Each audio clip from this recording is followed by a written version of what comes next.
Hello, and a big warm welcome to you, and welcome to this second in the series. I've forgotten what I've even called it, which is called Reconsidering Regulation, Part 2. And I'm so delighted that you're here with me today, Katie Fusco. Welcome, Katie. Thank you, Marion. Hello. Hello. So I would love to preface this with information that I think is very important, which is Katie and I, we are both aware parenting instructors.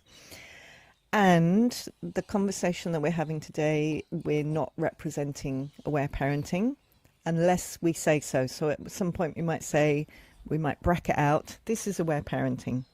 And so I would also love to say in aware parenting, the term regulation isn't used. So as aware parenting instructors, we're also requested by Aletha to not use the term regulation, dysregulation and co-regulation for the main reason that it is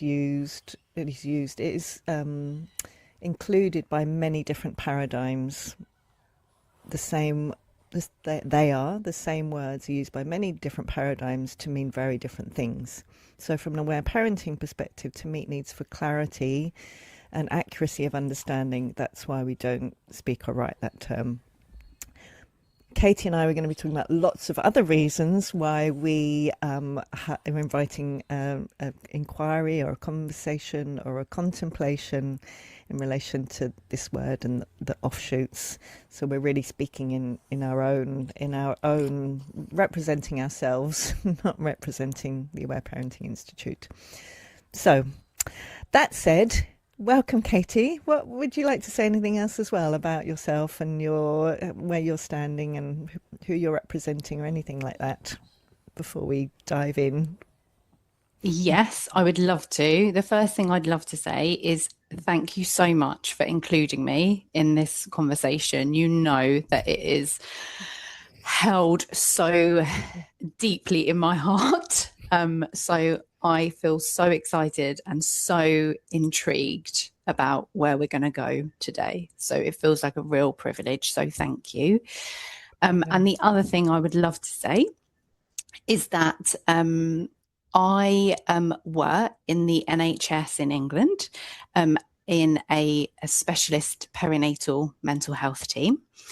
And of course, so much of what we talk about today is the context of emotions. And of course, that's inherent in my job. But I just need to make it really clear that I'm not speaking on behalf of the NHS or my trust. And so much of what I share is based on my own significant perinatal trauma.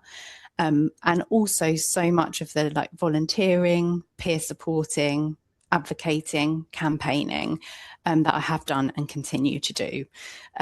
So I think I really wanted to name that at the beginning because I want to be as kind of wild and free and untethered as possible with this topic. And that naming that out loud, I think will really allow me to just meander with you wherever that may be.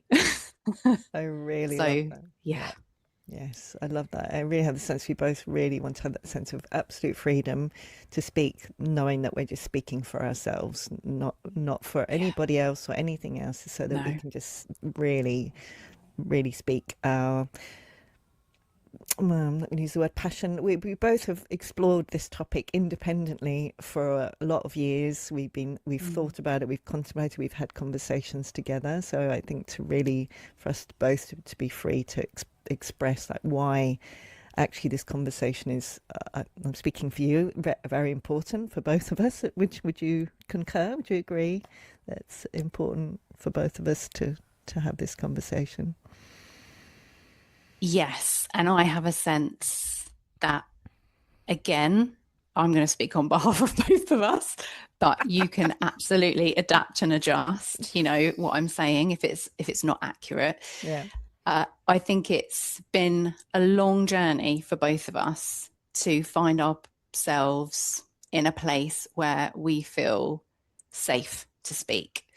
So for me to have gone through all of that to get to this point, I stand in a space where I want to speak as an absolute truth teller, and nothing less than that will suffice.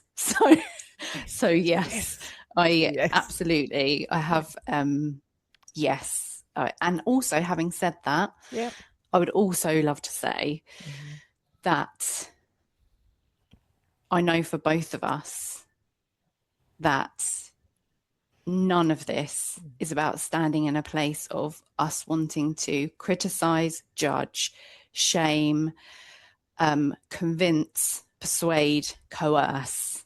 And like you named there, this is not about speaking for a particular person or group of people or a system or achieving a particular outcome or being dependent upon a particular end goal or response or objective or any of those things. This is for us and anyone else that feels called to pull up a chair, have some like tea and cake with us. And yeah, so I think that feels like I can breathe, I can open, and we can go. How about you? Is there anything else you feel like you would like to name? Well, I love that you named that because I was about to if you hadn't.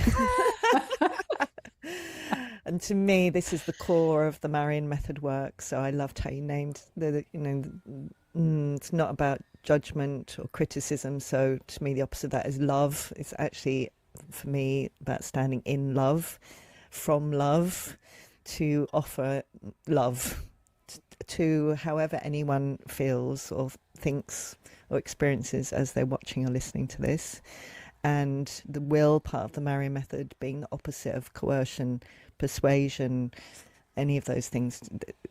It's actually about, for me, why I'm so passionate about speaking now about this word more, or these words, is because I think for some people, some of the time they can actually lead to them when they speak them or they're spoken to with these words can feel less connected to what I see as our true nature as love and will. So it's exactly for that reason. There can be, and there is, and I hear from you, ways in each of these terms, and particularly regulation is used to actually shame or judge, or people do that to themselves. They think there's something wrong with them when they're having big feelings, or they coerce themselves or those around them or their children because they're told they believe that there's something wrong with big feelings. And so for me, why for all of these conversations is I'm here to support people to experience being more loving and loved and connected and more powerful. And for me, words and our conscious reflection and choice in relation to the words we think, speak and write is so important, because words help us feel more loving and loved and powerful, or less loving and loved and powerful in our bodies, and have tangible effects. And so that's what I'm passionate about. Everyone, if you're interested, if anyone is interested who's watching, listening, is to contemplate words so that you can find the words that help you feel most loving, loved and powerful. And that will be different. So I think the other thing I really love to name, actually, thank you, is because all of us are unique beings. We will have different histories. We may have come from different languages. We may have English, maybe a second or third language. We may have grown up in different cultures, different countries, different cultural lineages where words mean different things. So we can absolutely have a word that for one person, really in the most truthful place, helps them feel the most loving and powerful. And for another person, that same word, they experience as a judgment, shaming, they feel, the opposite of power, powerlessness. So again, to me, this is about each of us. The mower, of course, the mower started. The neighbour's got the whippersnipper going, cutting the grass, I don't know what that's all about as a message from life, but speaking up loudly. So that's my invitation, to know that everyone will have different, relationships with particular words. This isn't about just another way of doing what the DDC does, which is there's a right way and a wrong way. And I know I talked about this with Jana yesterday. This is the opposite. This is about, well, how do you feel? How do you feel in your body when you speak right here the word regulation, dysregulation, co-regulation, and it might be different for everybody. So that's the inquiry. But I think we're also looking at a bigger picture lens of what's, the stream that we're observing. So one of the things I was thinking about is, when did I first start noticing this word becoming more and more used, and actually going, I actually don't enjoy how I'm feeling in my body when I hear it. And I wonder whether you've noticed that. But actually, before I ask you, how can you hear that whippersnipper noise? No. Okay. Would you be willing to I don't think so, if you can? But I can hear my fish tank. And I cannot hear your fish tank. Apparently Zoom does filter out things with that. Anyway, I might mute myself when you're talking, just in case. Okay. Oh, so thinking for me, I have a sense that I work in a system where so often words are used in connection with, so they would be called patients or clients, but for me, mothers, humans. Words are used to speak about, to describe, to formulate, to decide on treatment plans. But these words are never spoken to the people. So I have a sense that there are so many words in the psychological world that for me, I feel so deeply uncomfortable with, because they immediately create a sense of otherness. We, the all-powerful, all-seeing ones that understand all of these complex words and terms, and then those, the people that we're treating, that are somehow lesser. And I've just never, ever since entering into that system, my body had an immediate, no, thank you. Absolutely. If that's the way that you want to work, you go full throttle with that. And I will practice in the way that feels aligned for me. And the word regulation, and I think I've spoken about this on a previous podcast that we did together. I just had an immediate, wrenching feeling inside my body when I first heard that. And obviously I couldn't explain it, because I thought, my goodness, everyone in the room is nodding.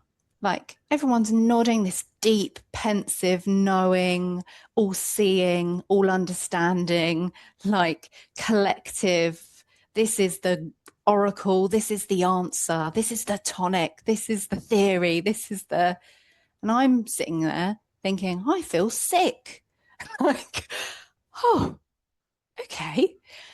And actually, a place I would really love to start, and I know you're really passionate about this, and actually you have way, way, way, way more understanding around etymology than I do. But I would just love to share, if it's okay with you, just a few of the origins and meanings that I have encountered that very quickly supported me to realize why I felt that feeling. So I will just slowly read through some of them and give people time to just really notice what happens in their body as I read them. So I have a rule, direction, or order, to control or lead, to keep in a straight line, the act of governing by restriction, bringing conformity, prescribed by a superior or competent authority, having a fixed pattern, adjust with reference to a standard of accuracy, to bring uniformity, to fix the time, amount, degree, or rate of. And just to be clear, none of those were in relation to emotions. It's just like the root of the word regulation. So I'm like, okay. Like, now immediately, just discovering that, I could have that understanding of the embodied, like, somatic discomfort. And they're like, you know, the two hands out here, and they're like, no, thank you. Not for me. No. And also, I'm not bringing that into my therapeutic work. Absolutely not. But I would also say, I really would love to be open and honest and real about the isolation, confusion, bewilderment, frustration, exasperation. I could go on. That I experience existing in a space where this is the accepted and endorsed norm.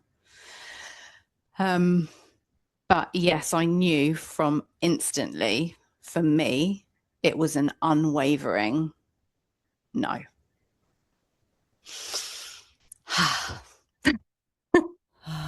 So celebrate that no and that deep clarity straight away. So I really that in that initial, just your knowing in your body, no. And I love how you say no, thank you. It's much more than my no. It's like no, thank you. And then looking up and looking at the meaning and the etymology, and then seeing, well, of course, and then having that more that cognitive understanding. Well, of course, I have a no for this, because this is not what I'm hearing you say. This is not your how you want to perceive feelings of your own or of anyone else. So I really so acknowledge that just straight away. Nope. Yeah. No. And also, I would just say, not even just in the context of feelings, in the context of human interaction, no interest. Like, I've no investment or attachment or interest in being in a position of control. There is no beauty in that for me. Absolutely zero. In fact, there's pain and suffering and excruciation.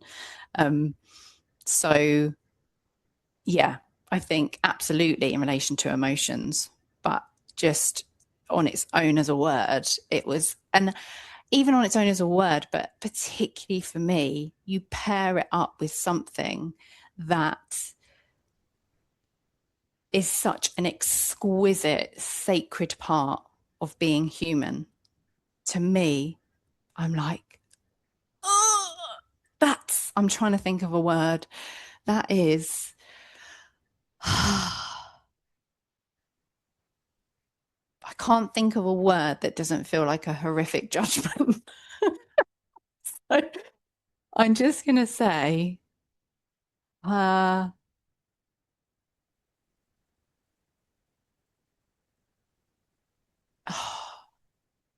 going to come back to that. I'm going to really try and use this conversation to find my way to something that really describes that.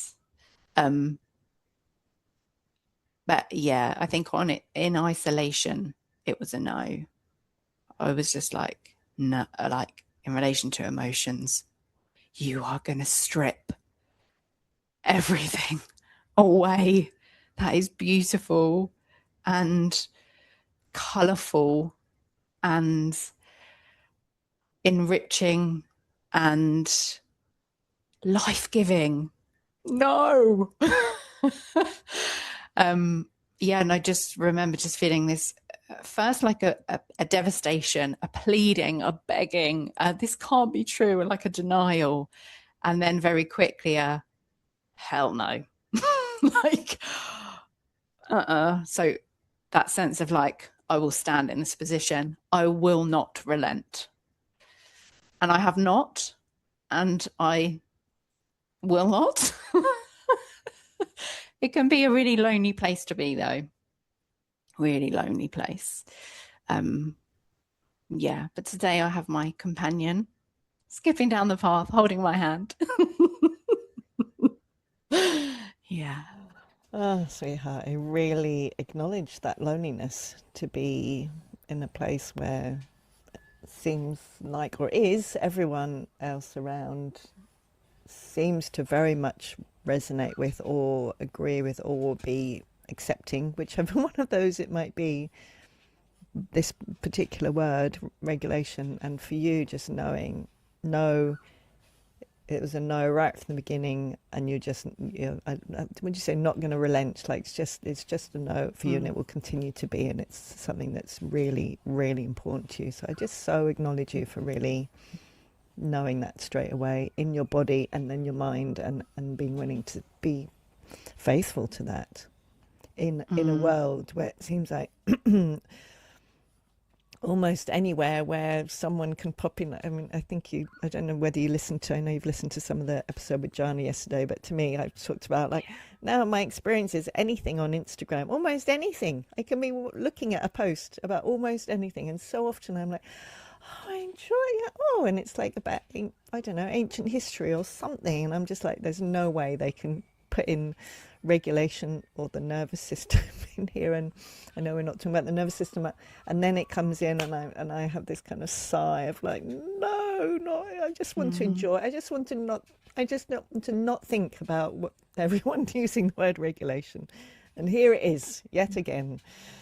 Yeah. So I just really acknowledge when it seems like aware, and there's a lot, there's a lot of people and a lot of AI really, I'm going to say, actually seemingly invested in this word, to have had a no from it right from the beginning, and to stay truthful to that. I really acknowledge you, and all the feelings, the loneliness, all the feelings you named earlier as well. Thank you so much, Marion. And I would just really love to add to that for me, and I know it's different for every person, when I have a no of mammoth proportions,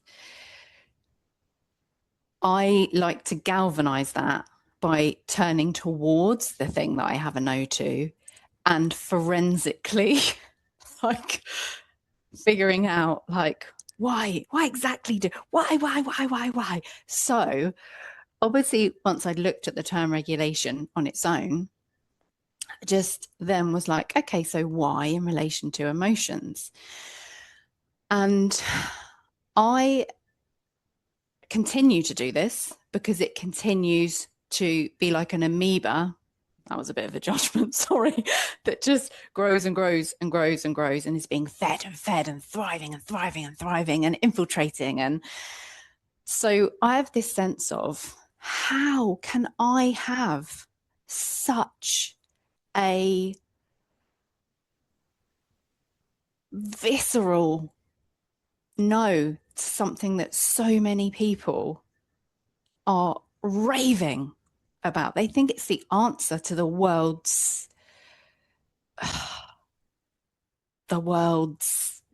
disintegration. Like, it feels like this thing is the oracle. I'm like, what am I missing?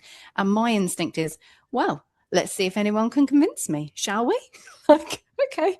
So I kind of have this sense, and I'm still going through it now. And I'd love to say at this point, I am an innately curious being. I invite anyone, if they listen to this, that is thinking, what are you not getting, Katie? Like, oh my goodness. I so invite you to, like, at the end, I'll share where, but I so invite you to reach out to me and just not like persuade or convince me, but absolutely share why. Because I continue to search for what I'm missing. Like, is someone just going to drop it in my lap and I'll be like, oh, of course, it all makes sense now. I'll be honest, I don't think that will ever happen, but I would stand for anyone's right to be curious and open-minded. And so, but what I have come to, the position that I'm in at the moment, is that I find it full of ambiguity, uncertainty, and confusion, because even within all of the, I say in quotations, experts, all of the modalities, all of the theories, all of the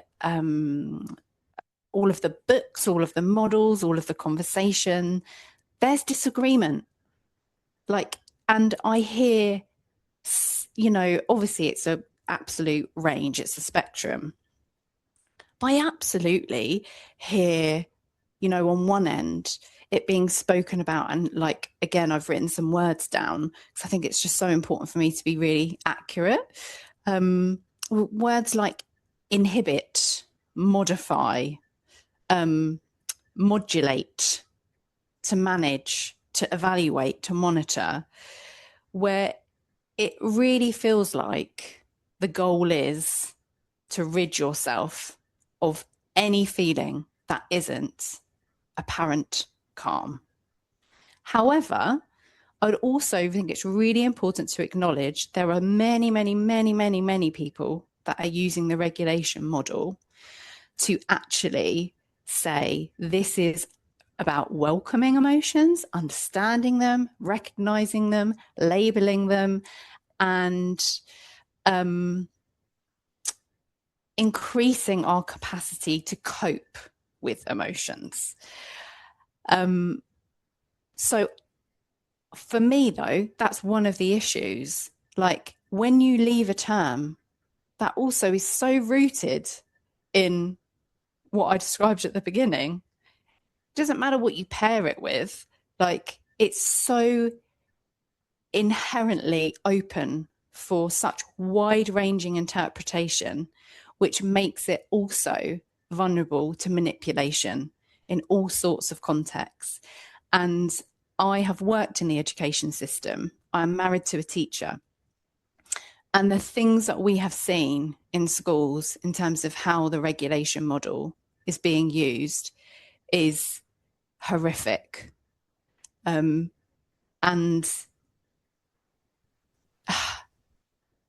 I have so much respect and compassion, and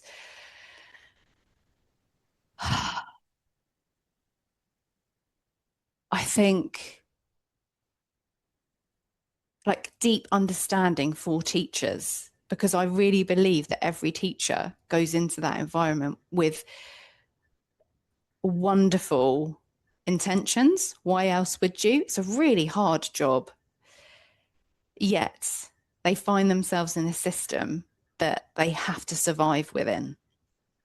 And a huge part of that is they don't have the space, the time, and actually the emotional capacity themselves, with all of the pressures on them, to welcome crying to completion, you know, in their classrooms. It's I think, but when you introduce what is apparently the golden ticket for humanity, and you see it being used in schools where children are being shamed to get back in the green zone and be ready for learning, like, hang on a minute. Like, I saw a board game that was produced. I might have shared this somewhere else as well. Saw a board game that had been produced, and it was like a sort of version of Snakes and Ladders. And it was so deeply shaming. And it was like, you were stressed about your homework. You teared it up into shreds. Move back 5 spaces. Oh, you're kidding me. No, you're not kidding me. Oh my God. So not only do you hijack a beautiful children's game, like, I know, and that's what I mean. Like, we can't introduce these terms into the world when they can be used in these ways. We need precision, we need clarity, we need accuracy.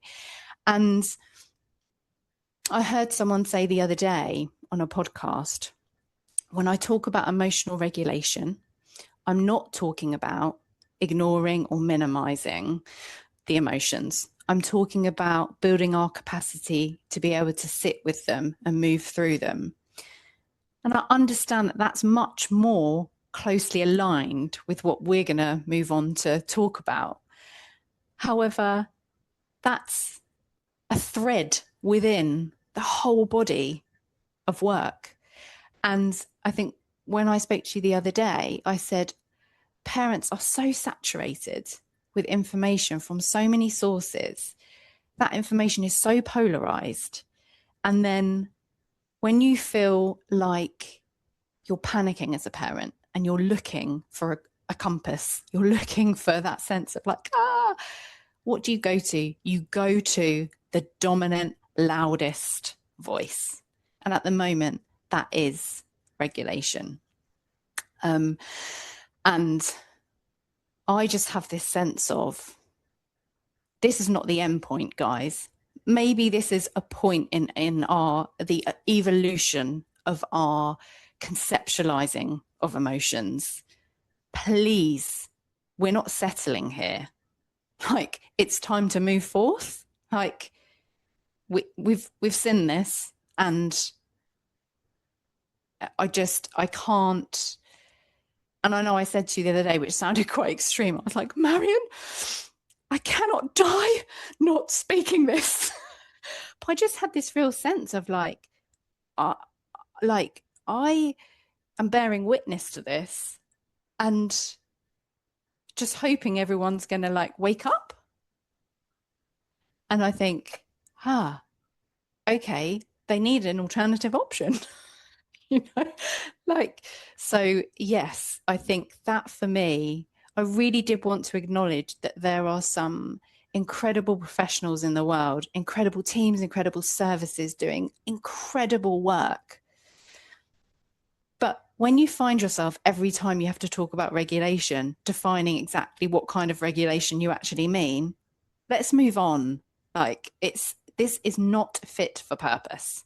Full stop. Boom. That is my stance. I love your stance. I love your stance. Thank you. And so I just everything you say, I just yes. So many things, so many reasons why I am so passionate about having this conversation, and more like this is for the same kinds of reasons, for the beauty, for the clarity, for the let's just be willing for more for everyone. Let's be willing for more for teachers. They're not needing to do these things to children, basically. And don't know if you remember last year, I said, I'm going to write a little book, a little PDF, a little free PDF about the history of feelings. I mentioned this yesterday as well. And then it was 3 weeks later, and I'd dived in deep. And I read it again this morning to prepare for this. And in there I wrote that the term regulation is spoken about by people in so many different paradigms. So in the classical attachment style parenting, to really mean meeting needs, making sure that when a child cries, a baby cries, that their needs for closeness are met straight away, which of course we both have a big yes for. Or in a more neurobiological way, to really understand actually what's happening in the body, and how, I like to really name how much I support the knowledge and the understanding that when we are feeling scared in particular, that having someone with us, as often called co-regulation, having someone with us who is truly relaxed, not apparently calm, and who knows that they are safe and that we are safe. That to me, that's how I often see the term regulation and co-regulation, as perhaps the origins, in a way that's kind of, well, actually, to be accurate, isn't the origins, but it's the way that's used that I really understand where that idea of co-regulation being a helpful thing. Like, but I would much prefer to say something like, if I feel scared, I find that being with someone who is not scared, knows that they are safe and I am safe, and feels deeply relaxed in their bodies, I notice then I start breathing more, and I start being able to feel into my body, a deepening and don't like the word settling. I can feel myself becoming present again in my body, and I feel more relaxed as well. I feel more ease, I feel more spacious, I feel less tense. I much prefer that than co-regulation. And again, that's a longer way of saying it. It takes more time, but there are quicker ways of saying it. Like, I like the word relaxation to describe that, or being close with someone who's relaxed. I like saying it in a few words like that. So, and also to go back to my original avenue or pathway, the other map is used in more a kind of a mainstream parenting way, where I think it is more termed to continue this long, very long lineage of thousands of years of believing that there is something inherently wrong with us, in inverted commas, as human beings, particularly children, and that the body is something like evil, bad, wrong with the body, particularly feelings, and that this has been going on for thousands of years in various different shapes and forms. And then it takes different shapes and forms. It was the ancient Greeks had a particular way of doing that, and some of the religious moral traditions have had another way of doing that: sin, evil, bad. And then some of the early, like Freud, he started off celebrating catharsis, which was, my understanding, wasn't originally a Greek term, and then he changed his mind. Then he decided that catharsis was not welcome. Then we have the behaviorists who are like, all failings equals extinction. Even that word extinction, like extinction of feelings. The idea that if you're responding to someone and they're crying, particularly a child, but anyone, we are reinforcing that behavior, reinforcing the crying. And I mean, how much is that still prevalent? Like, all of these echoes. And so this is, for me, why I see this is just another hat on many centuries, many thousands of years of beliefs that there's something wrong with us, particularly children, particularly feelings, particularly bodies, and let's just package it up in a different way. And I think that's why it's so insidious, because it maps. Love that word. I know, me too. I'm like, yeah. Insidious, because it maps onto all these places in so many of us where we have already still got these echoes, the long echoes of those of us who still very much affected by the moral paradigm. So many people are still hitting themselves with guilt and shame sticks. So many people were brought up to believe there was something wrong with them, particularly if they cried or had big feelings, or feelings that were out of, in inverted commas, out of proportion to the situation. So many echoes in terms of like, use your words. It was funny yesterday, Michael and I think of having a conversation, so the father of my children, about this same thing, and he was here yesterday, and I was lying on the deck with the dogs, and they were lying on their backs, and we were talking about crying or something, and I was kind of, and to be free, like these, I don't know, I am free. To me, I was like, I don't want to be regulated, I want to be free, and I do experience being free. And he was like, use your words, all of these ways in which, I love the word echoes. To me, it's like these echoes of all these different ways. There's behaviours, and there's the whole Puritan Protestant ethic, which really got taken over to America, really kind of then got filtered down into other systems, other ways of thinking. And so all of these kind of melting pots of basically the idea that I'm going to say again, bodies are bad and evil, feelings are bad and evil, apart from in particular situations, if they're in so many ways in the history. And as I looked at the history, even in Greek history, even in some bits of Christianity, that feelings in some occasions, at some times, in some proportions, if they were apt, usually if they were apt, not out of proportion. And you've told me some of the ways in which this is being spoken about now in diagnostic terms, rather than actually what we know, that when feelings are apparently out of proportion to the situation, that's when the innate wisdom of the body is doing its thing. It is, we're connecting with past feelings, we're feeling and expressing those.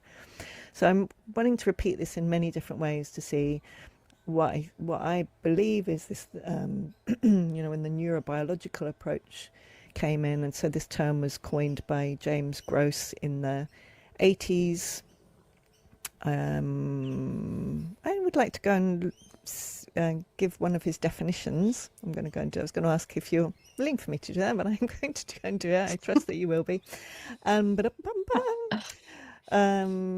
History of the concept. So yeah, James J. Gross, he's a psychologist, or he was a psychologist at Stanford University. He was introducing this term in the 1990s. And his definition, one of the definitions, is emotion regulation refers to the processes by which individuals influence which emotions they have, when they have them, and how they experience and express these emotions. And then I've written, so this is in my PDF I wrote, Gross wanted to link emotions with cognition, neuroscience, and clinical psychology, and for this he developed a 5-stage process model.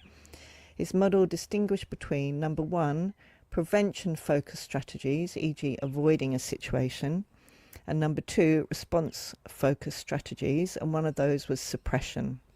And I wrote here, this model has had a large influence, including in clinical psychology, neuroscience, developmental psychology, and many parenting paradigms. And so it then went on to become popularized by Alan Shaw in his book, Affect, Regulation, and the Origin of the Self. Affect meaning feelings or emotions. So I used to think he'd coined the term, but when I went and dived in deeper, it was Gross. And so what I think is, it's like an exploration. I think the term started off as an exploration. What are feelings and how can we change them?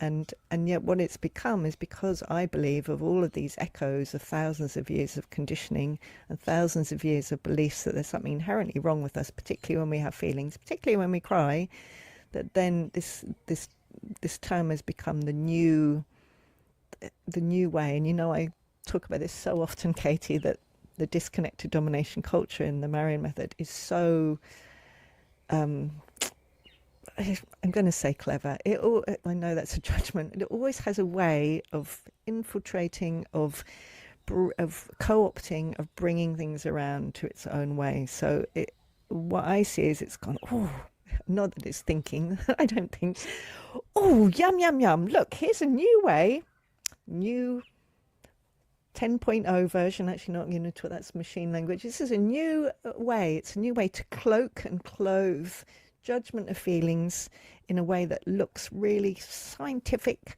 and people are going to love it because it's kind of apt for the time, and everyone's going to love that just as much as they loved the idea in the 15th century that if a child was having a tantrum, they were possessed by the devil.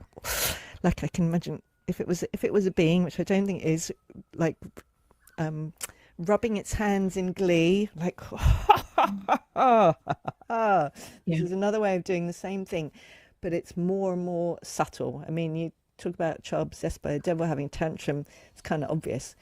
Regulation, co-regulation, dysregulation, it's about feeling, encouraging. It's really nice.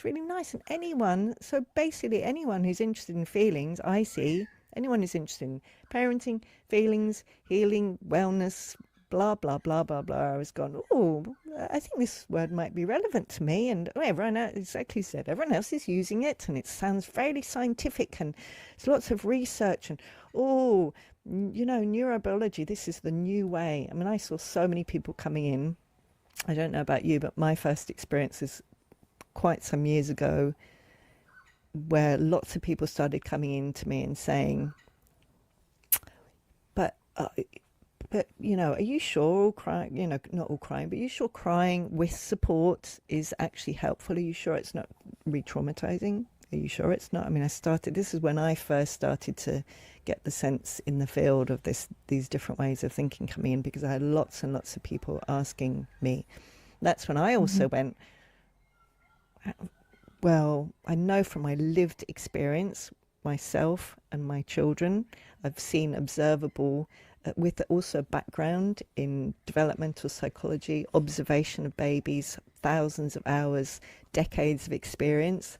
I know in my body and through my experience of parenting with aware parenting, I've seen it with my own eyes.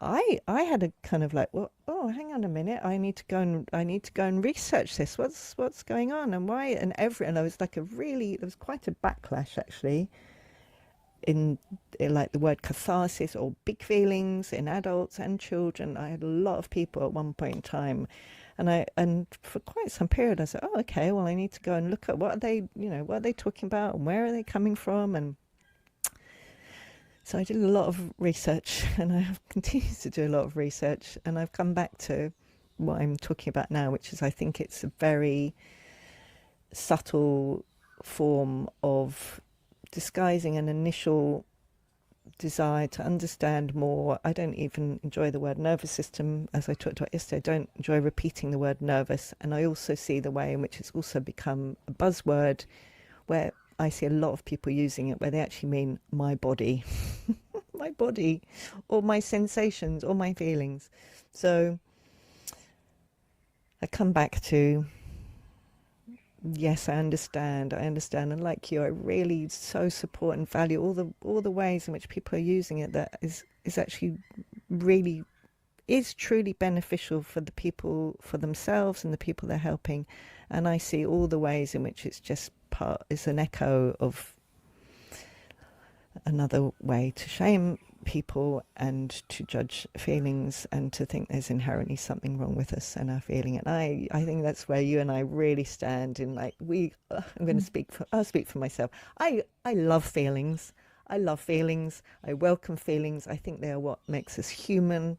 I think they are beautiful. I love having nuanced language for them. I want to be able to specifically name, like, oh, am I frustrated? No, I'm actually outraged right now, not frustrated. Or am I feeling, I want to have more. I'm actually often frustrated that there is such a narrow language for words. I want more specificity and more variety. I don't want less. I don't want us to go into, well, you're either regulated or you're dysregulated. No, I want 1,000 words. I want to be like the Inuit peoples having 50 words for snow. I want 50 different terms for feelings that are like frustration. The frustration band of feelings. I want 50 words for those, so that because I've studied a lot the language. What was it? The Sapir-Whorf hypothesis. So when I studied psychology, there's been this whole long thing for many, many years. I know you're familiar with this, about language and thought and how, is it language and thought? What is it? Language and consciousness, and how they affect each other and how much. And there's been a lot of controversy about all of this. And so I've been interested in this for a really long time. And my understanding is the more we inquire into something and more we have, like if I'm listening into my body, there's a parallel process where if I did have 50 words for frustration, which I was perhaps growing up, my parents would say, oh, I think you're feeling schnonky dinky wonk right now. And I'd be, yes, it is schnonky dinky wonk. Or no, actually it's binky bonky dinky donk. We're having that mirroring, that support, which is what I think is part of the role of, yes, I welcome your feeling, I welcome. And in our culture, we have a name for that. It is stinky dinky wonk, and I welcome it and I love it. That's where I want to go. I want to go that way. More nuance, more subtlety, more welcoming, more. I mean, I just love my feelings. I love all of them. I welcome all of them. I prefer not to feel terror for very long, and I have ways of being with that. So I also, as you know, I have my map of 3 types of feelings. So I love nuance of understanding that actually not all feelings have the same cause. They don't all come from needs, which again, I think that regulation model is much more about physiology, what I would call needs. Let's have more nuance. That's what I'm standing for. I'm standing for nuance, beauty, understanding of the deep history of why this is happening on the biggest level. And this is my flag. That's my feelings flag. Oh, I love your flag. Oh, I love your flag. Oh my goodness, there's so much in what you just said that I'm thinking, where do I go? Where do I go? Because there's just so many different threads there that you've kind of weaved together so seamlessly. And I suppose one thing that really comes into my mind listening to you is the idea of like lecturing versus listening, in terms of, and what I mean by that is the idea that coping with emotions is like a learned cognitive acquired skill that is instructed through tools and strategies and techniques, like in the abstract to the individual. Like, you know, all of the things we see around like, oh, emotional literacy and social skills groups. I'm like, aren't these all the things we're just meant to learn by coexisting? Like, and then I think, when I think of the listening bit, and here does come in the aware parenting. Thank you so much, Aletha, because I don't know where I would be without this piece of information. But when you think the exact opposite, like the innate biological homeostatic mechanism that babies are birthed into this world. And yes, absolutely, they have the mechanism. Of course, they need the closeness, the connection, the compassion. And when I said, you know, around the lecturing, like the individual, compare that to, it's actually in relationship, it's in community. Like, why on earth are we trying to intellectualize something where we have retained for, you know, generations upon generations upon generations, the capacity to cry in the same way as we have the capacity to poo, to wee, to sweat, to sneeze? Like, oh my goodness, the answer is in plain sight from birth. And we move in and we have all of these models and theories and projections and judgments. And I just find myself, because I work with babies every single day, and the devastation and the tragedy for me of seeing these incredible beings that have that intact.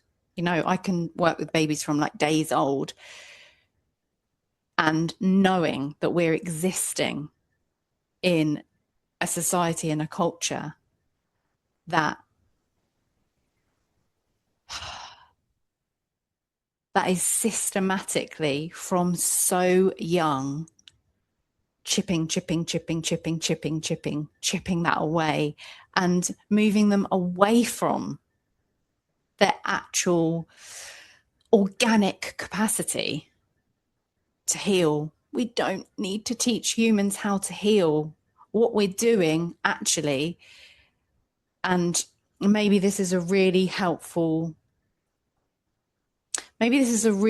point to say also, like I said, I've got so many things I want to say, like to think about, and I mentioned this to you the other day, Marion, like dilution versus potency.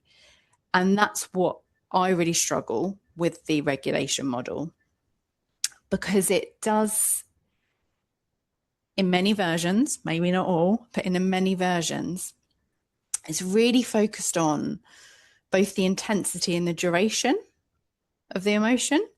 Like somehow there's an exact point, guys, where that's appropriate and that's proportionate and that's legitimate and that's justified.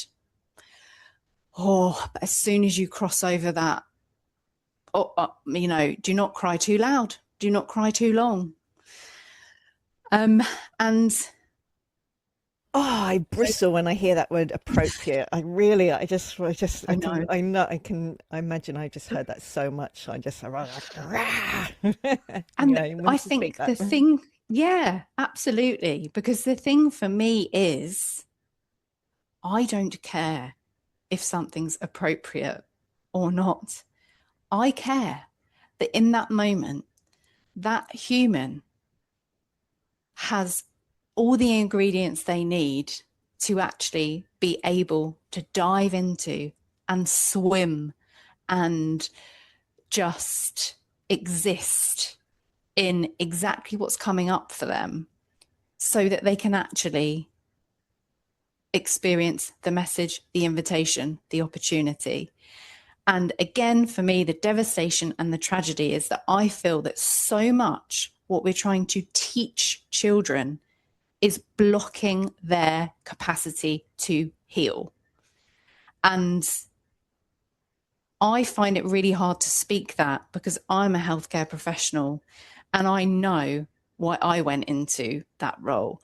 I know why I go into that role every single day. I know my intentionality, and I believe that, other people working in those places would be horrified to think what I'm doing is detrimental. But whilst I also feel a deep sense of actual discomfort and speaking that through fear that I could cause pain for someone, for me, I cannot keep seeing these babies moving forth and to just say to myself, oh, well, it's okay that they're kind of sacrificed because at least the healthcare professionals feel like they're making a difference. No, who is that benefiting? Please, let's just name it. Let's call it. Let's say it. And I just have such a strong sense that there's such messaging around about how, but the regulation model offers choice. It can move you from reaction to response. What else can give you that choice? I'm like, oh, but it's control. I'm like, it's dressed up as the fact that you will have, it's like this beautiful, all singing, all dancing gift care package where it's like, you will have less overwhelm, you will have less impulsivity, you will have less suffering, less torment, less pain. And I just think, for me, I want us to be honest, and I want us to say, this is suppression in many cases. This is scaremongering in many places. This is sanitization of the human species. I will not be erased. And I think I would feel so much more comfortable if we were to say, again, as we do in aware parenting around control patterns, I'd be so much more comfortable in us saying, what we're actually talking about is diversion, distraction, dissociation. And then, there might be situations in where these could be essential for survival or important, in a classroom or on a plane or on a whatever. But why are we pretending it's something else? And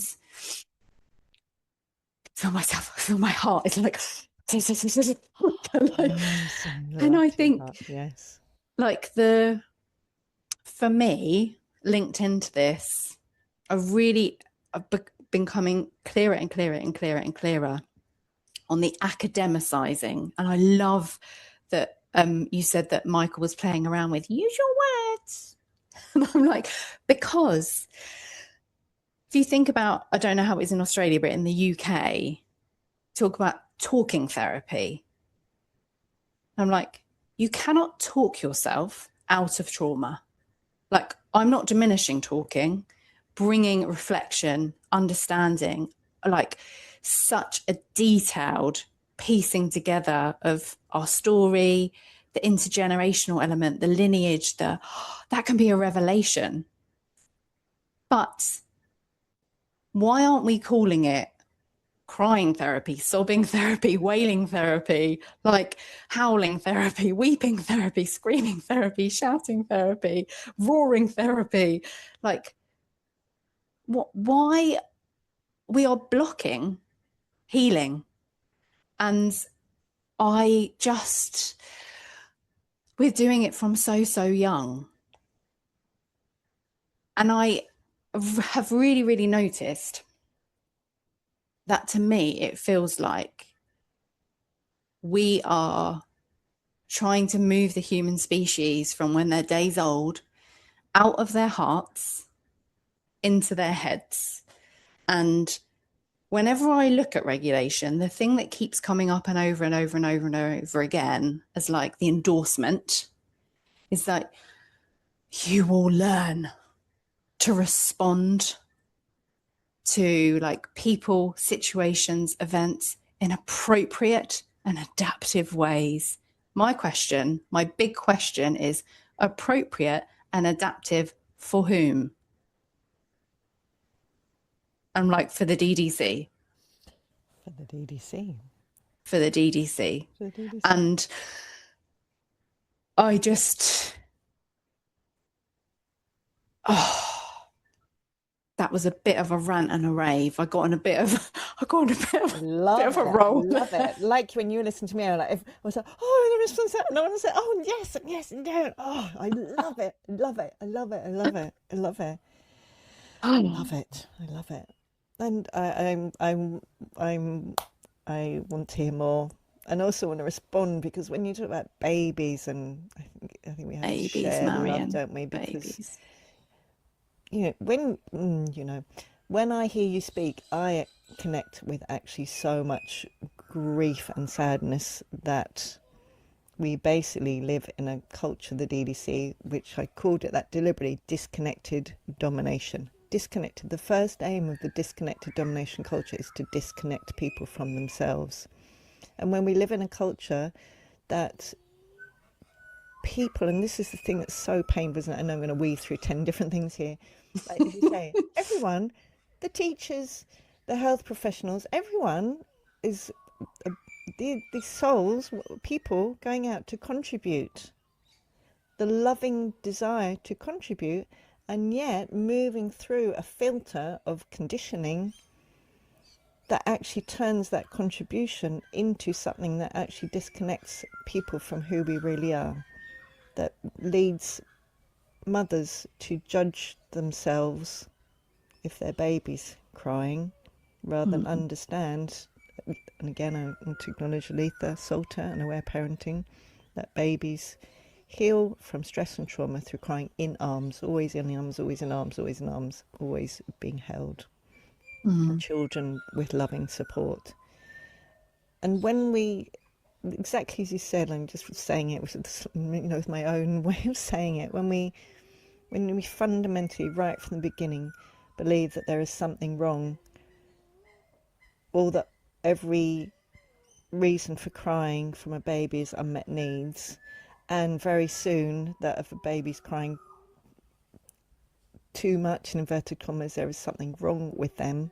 And of course there might in cases be something physiologically going on that needs to be tended to, and that as you say, our innate healing response, our innate capacity to return to actually true presence and true relaxation is seen as something bad, wrong, all the different shame words, like appropriate. Oh, that's why I hate it, because it seems so nice, doesn't it? But it's like that's subtle, and that's a subtle shaming.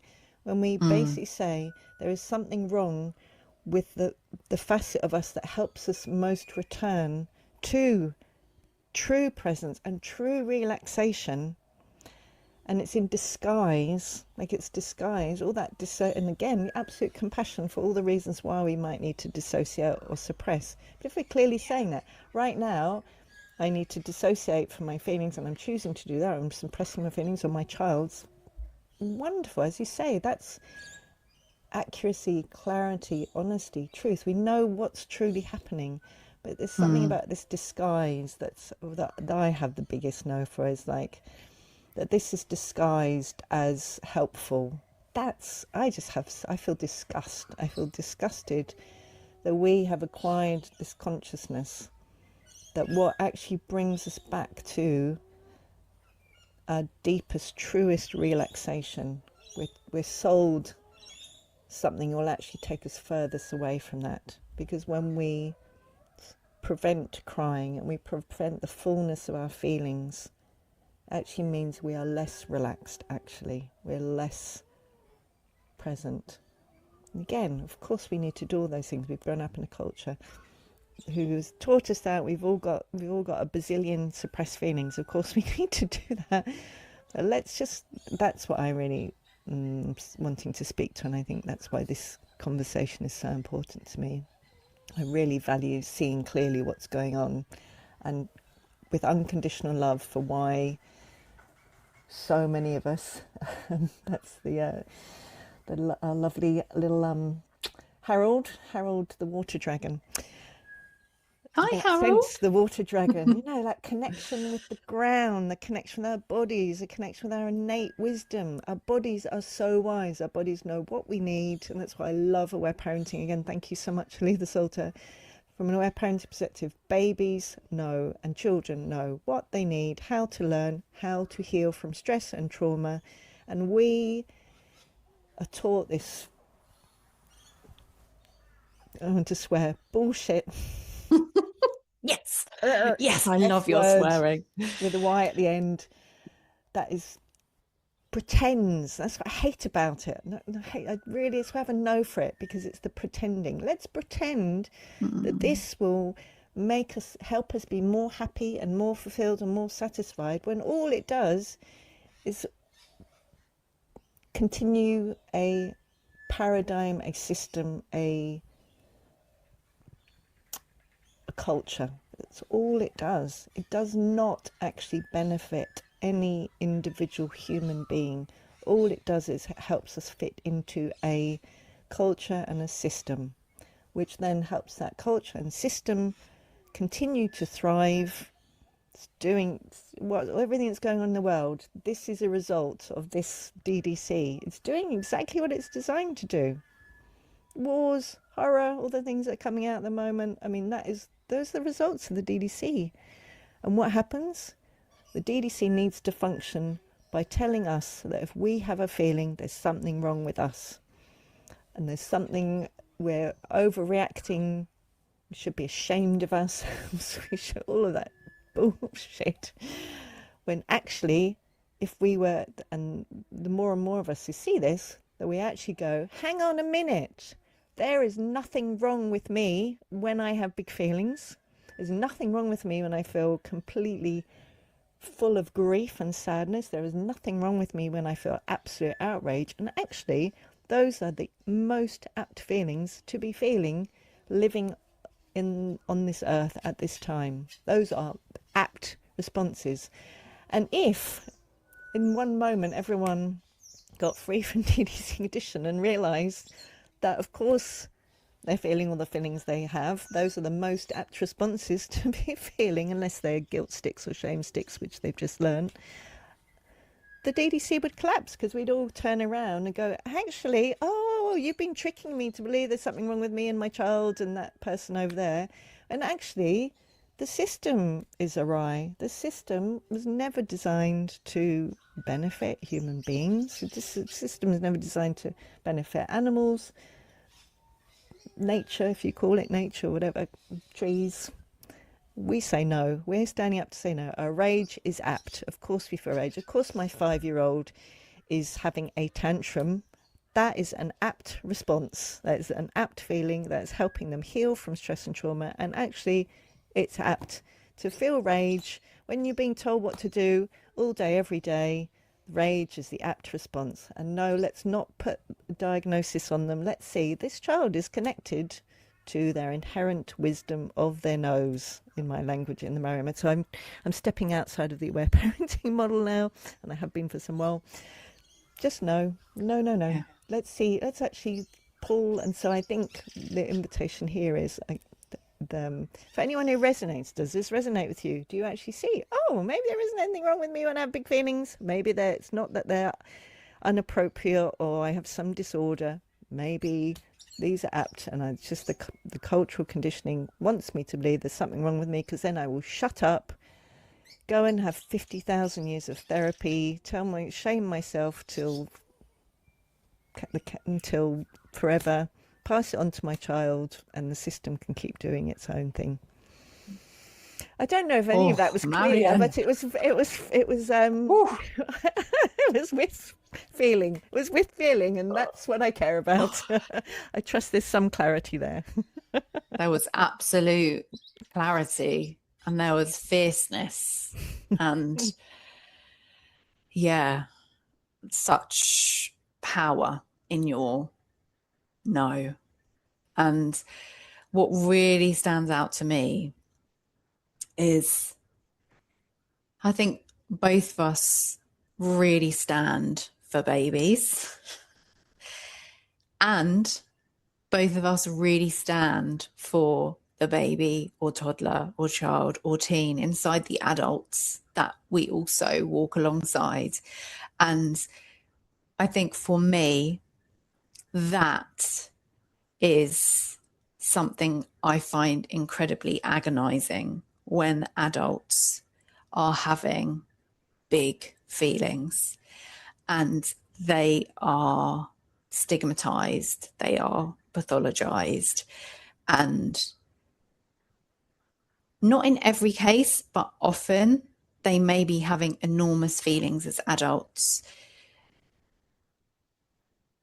as a result of those enormous feelings when they were younger not being heard or tended to in the way that would have been most helpful, not to point fingers or place blame, or to hold both things as true, that all parents can be endeavouring to do their very best with the resources, information, support, capacity that they have in any given moment and in any given circumstance.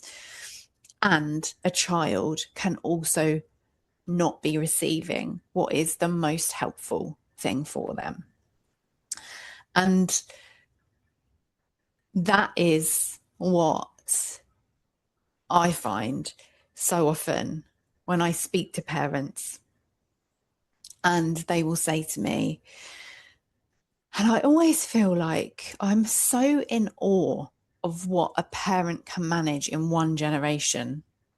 I just think, I thought it would take about 6 generations to get to this point. Like, oh my goodness, you're doing it in one? Like, and what I so often hear parents say is, when I ask them, like, what is your greatest hope and longing for your relationship with your baby? You know, when they're like days, weeks old. I want them to be able to come to me with anything. I want to be that safe space. You know, when the chips are down, don't know where that phrase comes from. But when, you know, life is tumultuous and the storm is descending and everything's whirling, and I want to be where they can retreat to. And probably I'm going to be really deliberately careful now with where I go next, because I know this can generate big feelings and big debate. But what I often see is that if a parent or parents have experienced stress and trauma in their own childhood, they will often align themselves very, very consciously with classical attachment style parenting, because in their mind, that is the prevention and the protection. And what I would say is, I hold in mind here the whole like evolutionary perspective of, I know some people are born babies that actually quieten and soothe and calm in relation to that model. However, many of us are born babies where we imagine we're going to do classical attachment style parenting because we want to do no harm. That's like our key focus: do no harm, do no harm, do no harm. I must preempt every cry. If they cry, it's too late. I've missed the cues. I need to learn the cues better. Very much driven by all crying is the communication of an unmet need, whether that be physical or emotional. So what happens when you get a mother like me who has diligently researched, who is taking it so seriously, who is chucking every soothing strategy in the book on loop, on repeat, and your baby's still crying? And that is what I try and support so many parents to really explore in their mind of, do no harm or being a safe space does not mean that we keep our babies, toddlers, children and teens free of emotion. It does not mean that we give them a clinical, neutral, static, stagnant, homogenized landscape. We don't want them to exist on this plateau. But actually, that true safety comes when, a baby or a child of any age, when they can actually exist and travel through the absolute peaks and absolute troughs, the full extremity of any emotion, and that they learn, I am safe in this. I will not be rejected.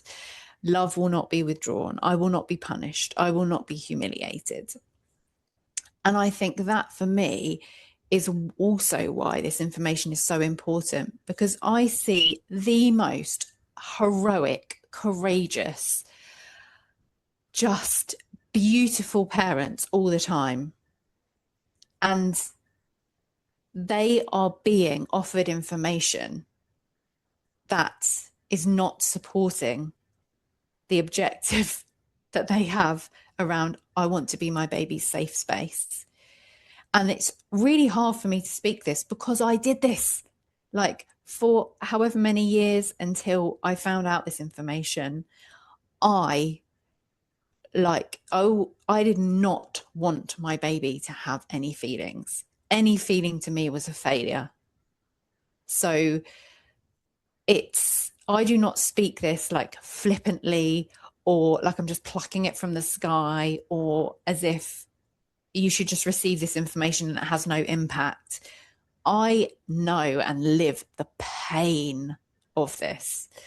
And my child is now 8 and we absolutely are still repairing around this. So if I can be any piece in changing that landscape of how we understand babies experience safety, which is not in them never crying. It's not in them never having feelings.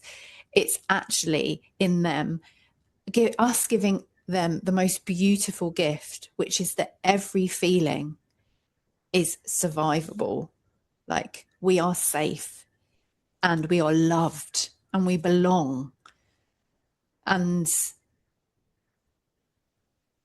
what I love in my work is that when I see a parent start experimenting with that, the reparative just force for them of, oh my goodness, I am offering what I didn't receive.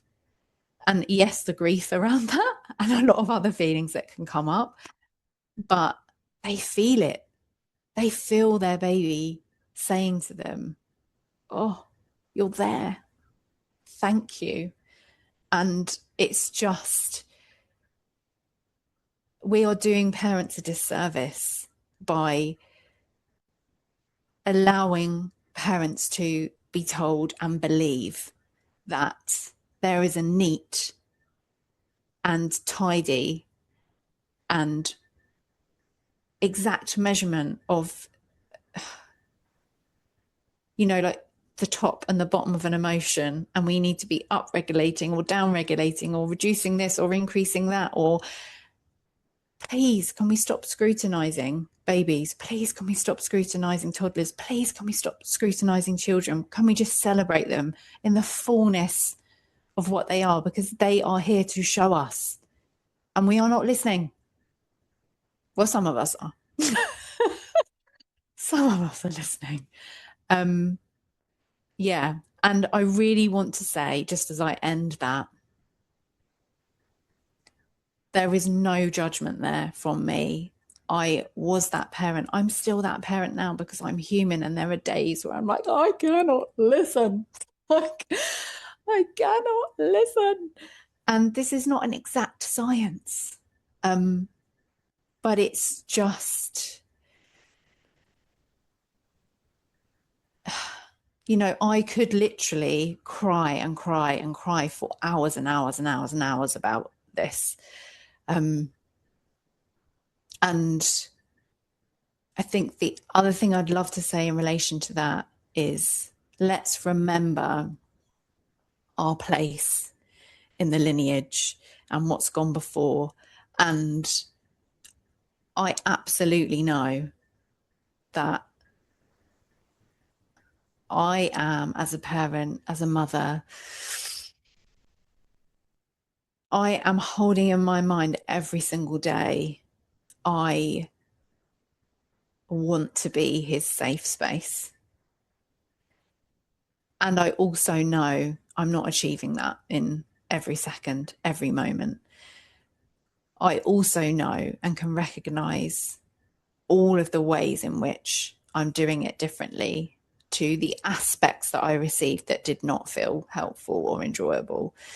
I can't do it all. And actually, I was really thinking the other day, as he said to me, gives me lots of feedback on a daily basis. It's like, why do you talk so much about feelings? Feelings are to be felt, not to be discussed. And I had this sense of, oh my goodness, if he decides to, you know, move forward and be a parent, I was like, that's what I found really interesting earlier, Marion, when you were saying, I want more words, more words, more words. And I was like, oh yeah. And then I also had this flashing thought of, but you wonder, Marion, if like way in the future, we won't need the words. We almost won't need the words, because there'll be such a level of like complete acceptance, and like we'll be allowed to exist as we are. You don't need to justify it, or I don't know. But I just had a sense of like, if he decides to be a parent, and I know we've discussed this, like, again, he'll take it that step further of, we don't need to dissect everything. Like, we don't need to like always be, and I just had a sense of, I've taken a step. I'm taking a step and I'm doing everything I can. And that's enough. And to offer myself acknowledgement around that. Because I think if you have experienced stress or trauma, it can be so easy to get swallowed up into that pit of, I'm failing, I'm not doing enough, and I'm repeating, or I'm inflicting pain or harm or hurt, or and it's like you've said, that's where it's so unhelpful to be existing in a culture that perpetuates that idea that feelings are bad, when really our children are begging, pleading, like wailing for us to just welcome them and hold the feelings, and, you know, in their fullness. Yeah. Thank you, lovely. Thank you. I'm sending so much love to you, and all that you experience and all the ways in which you communicate that with imagine all the people that are receiving that with just having had a similar experience and having really feeling that deep compassion and empathy, and so beautiful. And I love everything you say, and the thing that I would love to then keep following is what you were talking about in terms of each generation. I'm also in awe seeing what is possible with each generation. I see how I have transformed my mum. As you know, I go on about her. I can just hear next door at 94, and also my experience of my children who are now young adults. And I'm sure you've heard me share the story many times of when Michael's twins were born with his partner, and Lana was, so what was she, 10? 10? And I remember one time her just holding one of them, and one of them was crying, and then all their needs had been met, that they weren't hungry, all the things had been checked for, and she was just crying, holding them. But for me, when I first started, and so this is aware parenting, crying in arms, listening to feelings, understanding that all babies, however much we aim to prevent stress or trauma, will experience feelings, I think, every day, just through coming into the world. And the birth is big for every baby, even if it's really calm and everything. And for me, practicing aware parenting, especially like first time around with her, was very like kind of scary. If you're not watching the video, like, I'm here with you.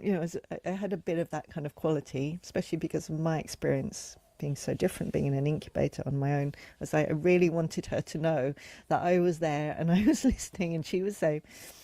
For her, of course, she just has that embodied experience. And again, like you say, there are many, many, many unenjoyable things I've done in my parenting years anyway, all the things. And I still celebrate all that I did do, enough that she could just be there holding one of them, and just like every day. It's just like crying is an everyday thing, just like for us, as you said, like pooing and weeing, like all the things, just like, and she was but she was with complete presence, complete love, but not in any way, I'm going to say, not in any way that this is an unusual thing or a strange things. Just like, of course, these are just feelings. I'm just here and I'm present and I'm listening. There was no intensity or no trying, because it was an embodied experience where she knew the felt sense in her body from receiving that.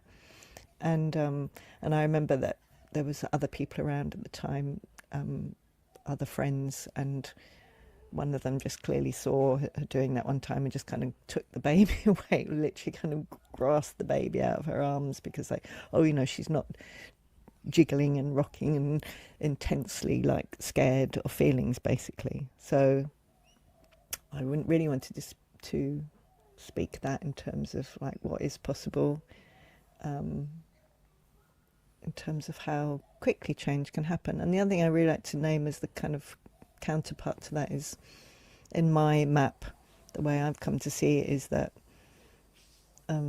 conditioning is meant to be passed down. We are meant to, that's how culture continues. And so we are meant to very quickly internalize the cultural beliefs about what is reality, what is the true nature of human beings, what does crying mean, what levels of closeness happen, what's safe, what isn't safe. Every culture has a different relationship to that, and that is meant to be learnt very early on. And I'm very grateful to, again, Aletha Salter in The Aware Baby. She really, in the first few pages, she talks about this so clearly, that every culture has very particular beliefs about what is real and what is true. And those beliefs are passed down very quickly and very early, and for the survival of the culture. And we are meant to internalize it very young, and we are meant to pass it on without changing it. And that's, for me, I think I find it one of the most painful things, the contrast between what I see. So I'm going to step away from aware parenting now. I'm going to step into the Marion method. What I see is our true nature as human beings. I believe we are souls of love and will. And I see the disconnected domination culture as being really the polar opposite of who we truly are. And the most painful things I see it in colonisation too. It's the same thing that happens. That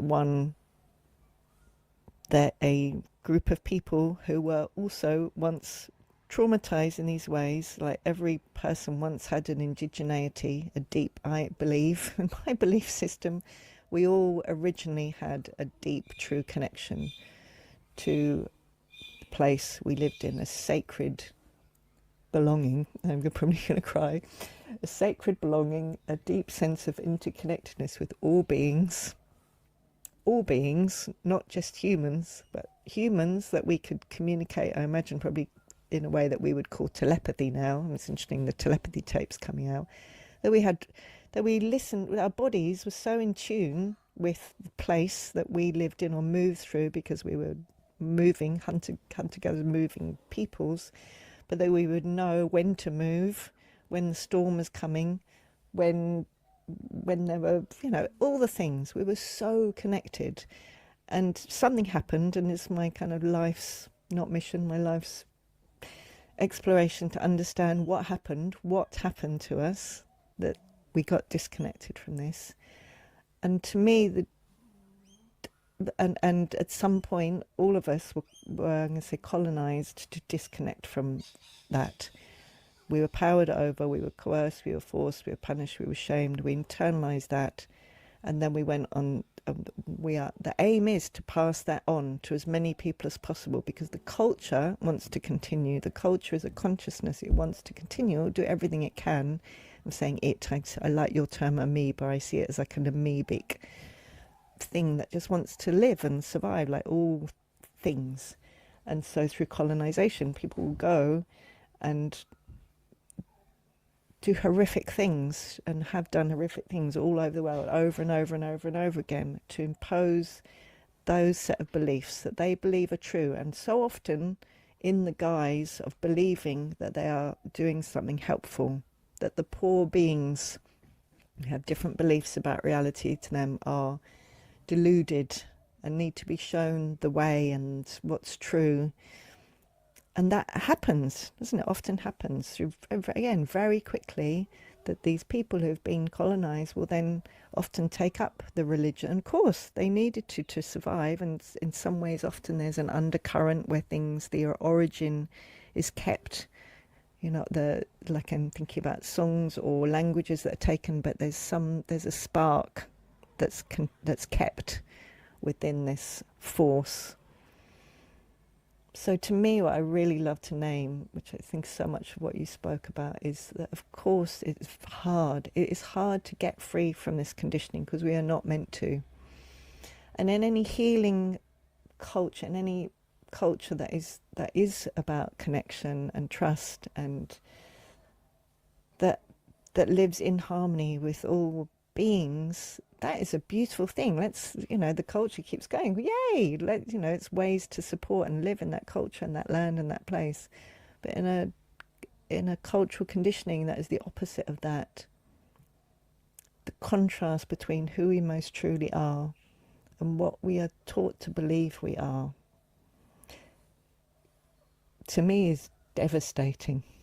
And for me, that's why I feel such grief, because that's why I see what's going on in the world, is simply that, the contrast of who we're told. And that's why all the people out in the world who are shaming and judging and punishing and threatening and killing and warring and all these things were once conditioned to believe that two things. They were conditioned to believe their thoughts about this thing, this feelings were true, and they experienced painful things, which were then not supported to heal from, through crying and raging and shaking and crying and talking. And that's what I'm here in my Marion method work. That's what I'm here for. Anyone who resonates in any slightest way, to say, here's our true nature, here's our cultural conditioning. Let's see, wouldn't it be more enjoyable to create a culture and thus a world which was much more actually a clear representation of who we really are, not what we've been tricked, hypnotized into believing. we are. That's what I stand for.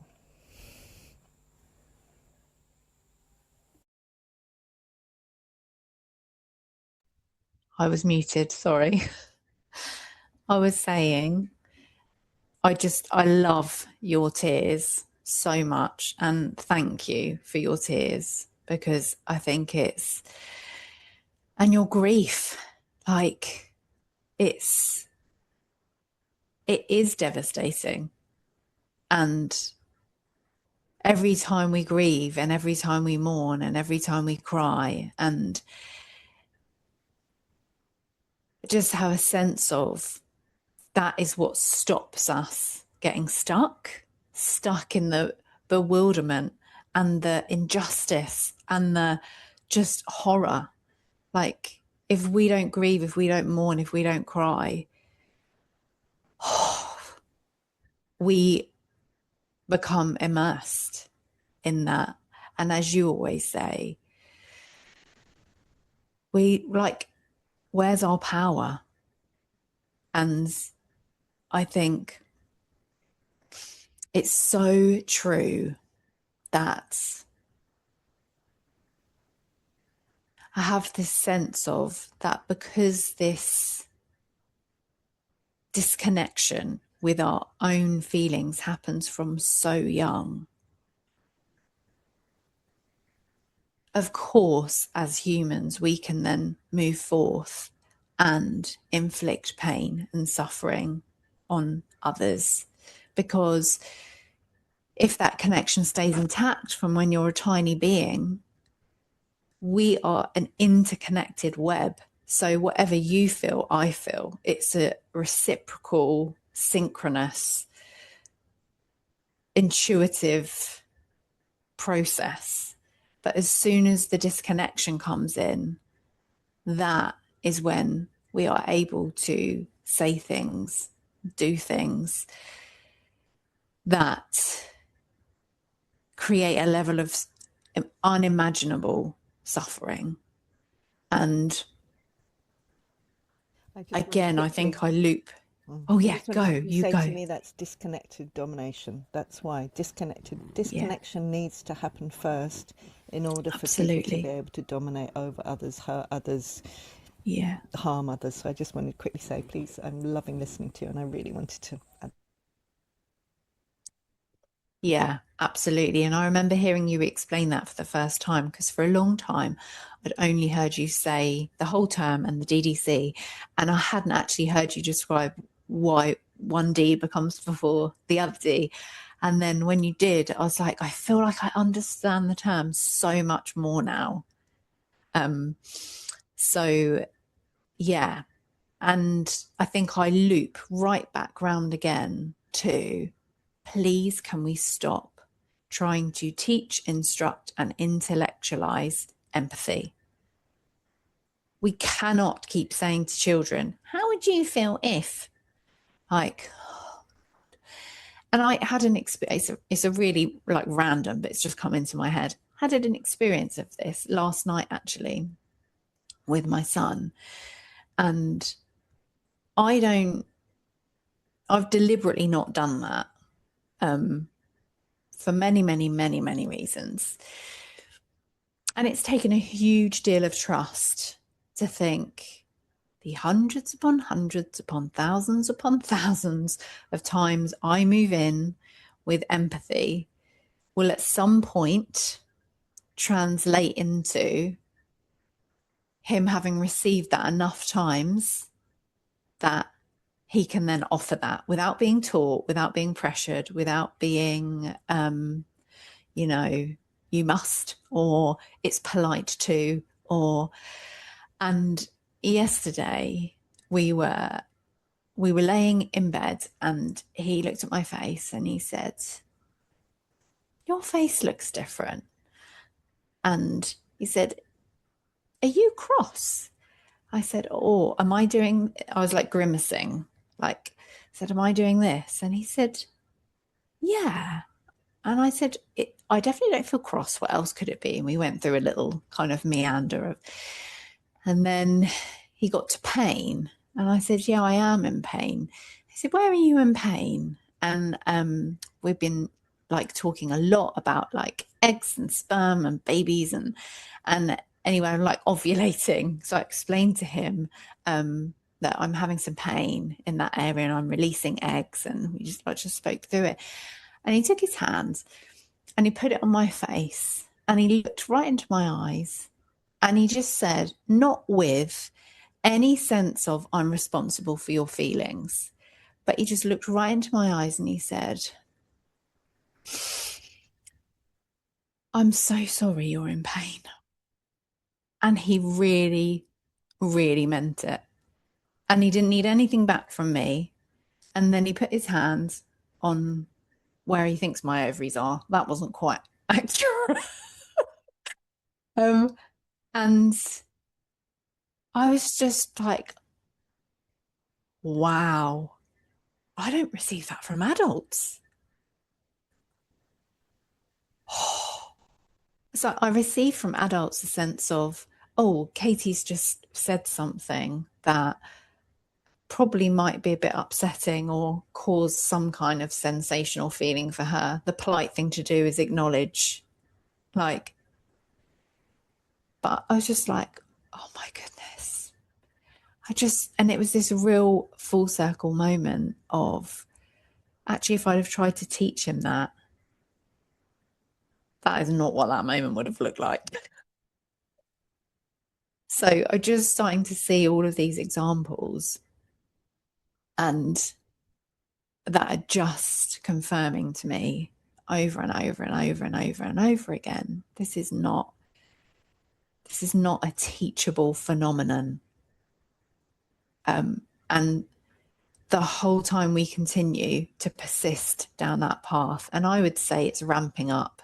We're like, oh, children have more and more mental health issues. We've got crisis level waiting lists in the UK. I know what we can do. Let's teach them a bit more about their emotions. Like, it's not worked. It's not worked. Like, let's not do more of what hasn't worked. Let's try something different. And yeah, I just, yeah, I love that phrase, like the canaries in the coal mine. And I definitely feel like in the UK, my goodness, the children are like, they are holding flags, they are holding mirrors, they are beating drums. They are making it so clear these systems do not serve us. And I'm just like, I want to be with them, you know? I want to be standing there and I want to be saying, I see you, I hear you, like, keep going. And this is where I think I would not be able to do this and stand in this position if I wasn't incredibly comfortable now holding the extremities of my own emotion. It's too much, like it would be too much if I still felt like that was dangerous.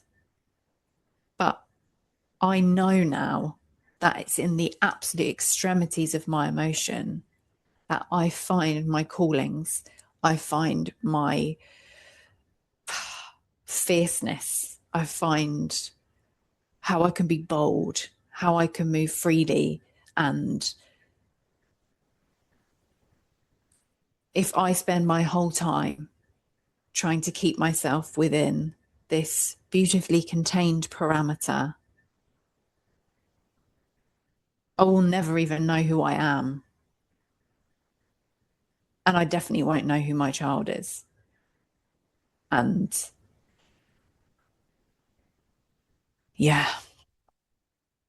gosh, this is big. Oh, it's so big, isn't it? So big. So I big. have It's so loved big. everything you said. I felt so touched hearing about your lovely child and that response you received. I'm not going to name. I was going to name the name, so I'm not going to name the name. And you know what you said at the end there about like you would you would be not connected with yourself. You not know you really well what you're here to do, your calling. To me, that again is exactly what the DDC wants. It wants us all to live within, and all these words: allowed, appropriate, all of these things. Acceptable. Acceptable. That all basically mean, yes, if you feel feelings like between this very narrow range of slightly happy, but by goodness, better not be like really joyful and ecstatic, because that means there's something wrong with you. And maybe a little bit sad, maybe I'm going to share something sad. Maybe at a funeral you can be a little bit sad, but even at a funeral, better not sob and wailing. Not well. I mean, again, in some cultures, this is where there are cultural differences. But so yeah, a little bit of a narrow range here, and maybe sometimes we might permit you might be allowed, it might be acceptable to go to be a little bit more, to feel a little bit more. Maybe just sometimes, like weddings, birth and death, we're going to acknowledge maybe a tiny bit more. But otherwise, there's something wrong with point over there, you over there, you over there.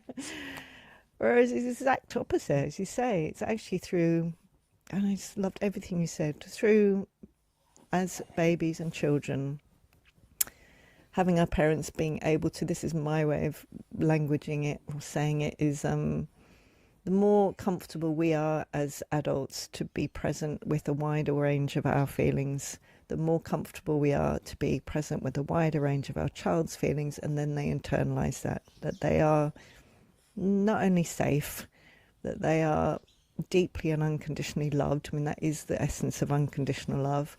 And that whatever feeling they feel, they will come out the other side. And often the bigger the feeling is, the more they will come out the other side feeling absolutely relieved, relaxed, the most joyful, wondrous presence, seeing more clearly, feeling more loving, wanting to contribute, wanting to connect. And you experience that enough times, even as an adult. And that's the beauty of the reparenting. That's why I do that in the Marion method, because we experience that enough times.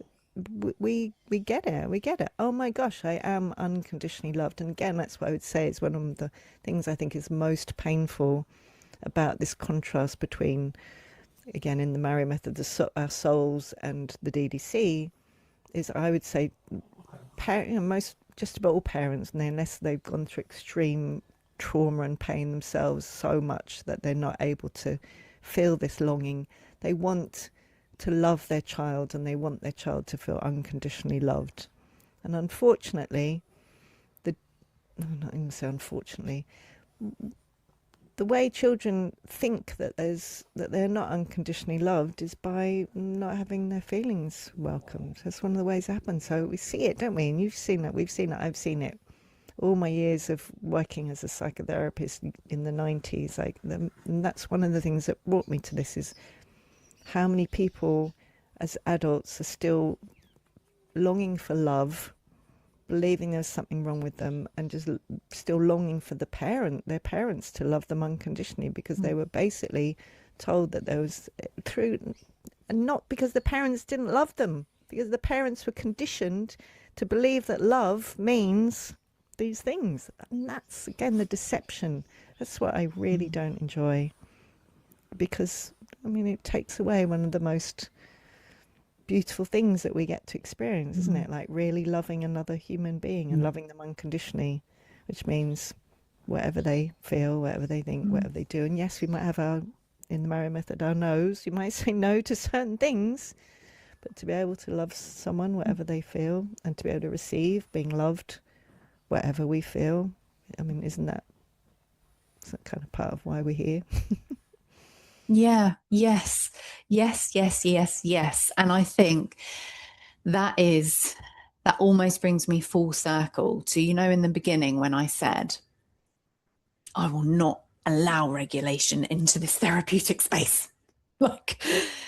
And because I see it as one of the greatest privileges and honors of my life, that I get to be in a space with a mum, or sometimes both parents, where I am not diagnosing them, telling them they're dysregulated or disordered or any of the things.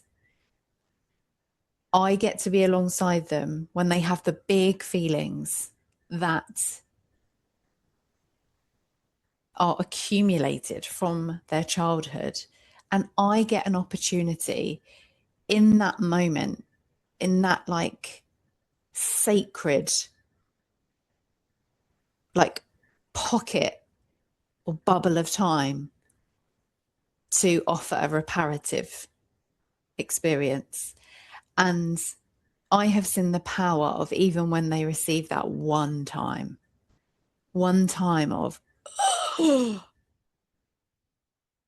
this is how it's possible to be responded to.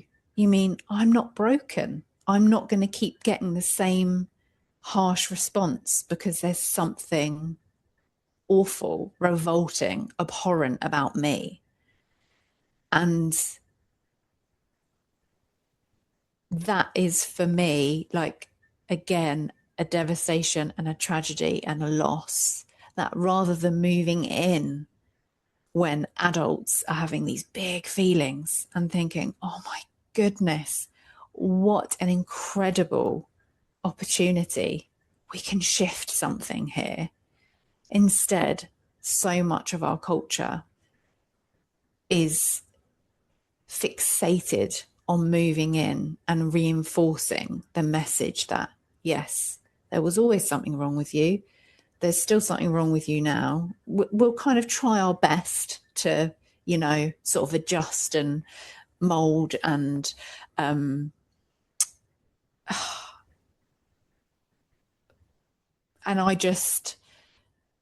I have never worked like that. I don't, and I will never. And I am so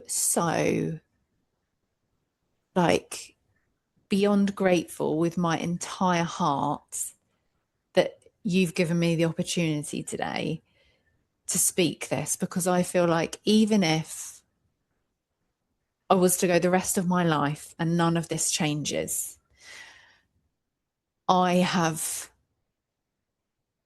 my footprints are here. My footprints are here of where I stand.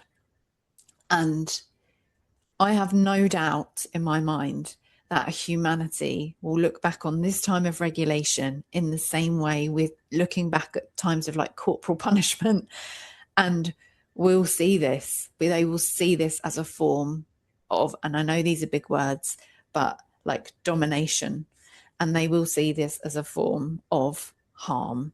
And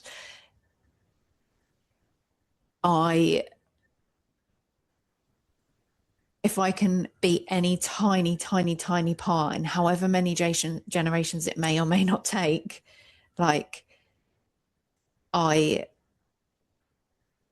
that means everything to me. So I am so full of,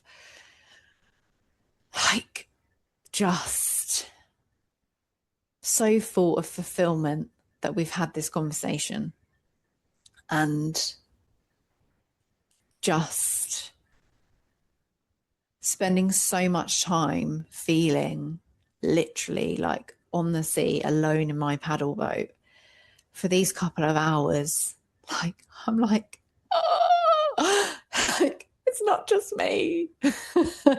And I would just love to say, if anyone listens to this and they're thinking the same thing, like, oh, it's not just me.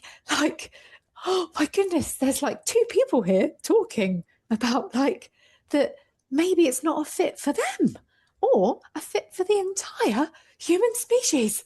Like, oh, I was like, please tell us, please come and tell us, like, please tell us, like, that you're there. Like, we want to know, any of you that are there, tell us, please. I love that so much. Let's start a movement.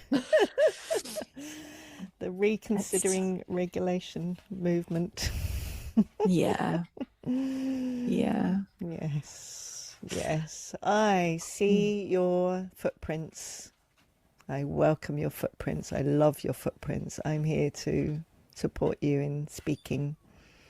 And I hear you in terms of, even if this were to be the time, and I know we've talked about it before, I really have a sense and a trust and a faith that you will talk about this more and share more, and more people will hear.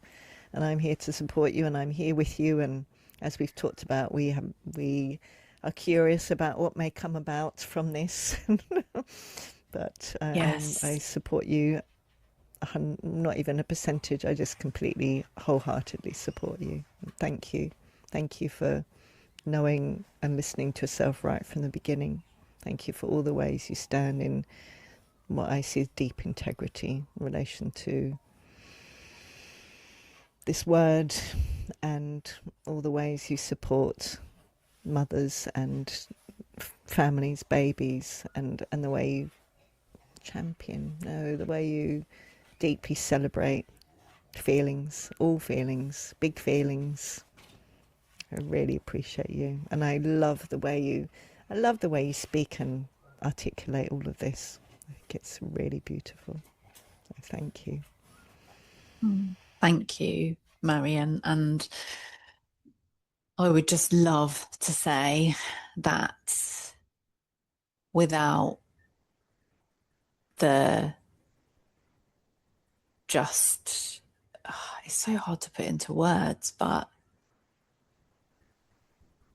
like without the unconditional presence, acceptance, kind of love and compassion that you have offered me, I still think I would be way too frightened to even contemplate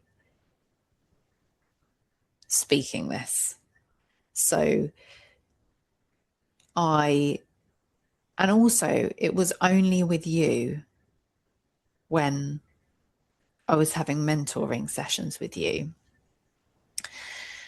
It was actually only ever with you that I had this theoretical sense that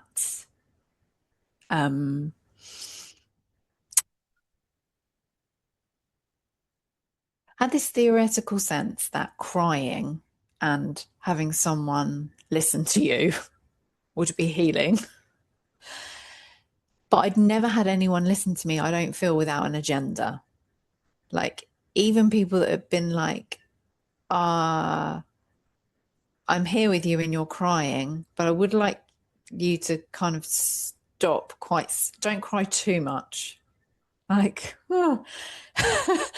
And in our sessions, multiple times, I went to the absolute depths of my shame and shadows, and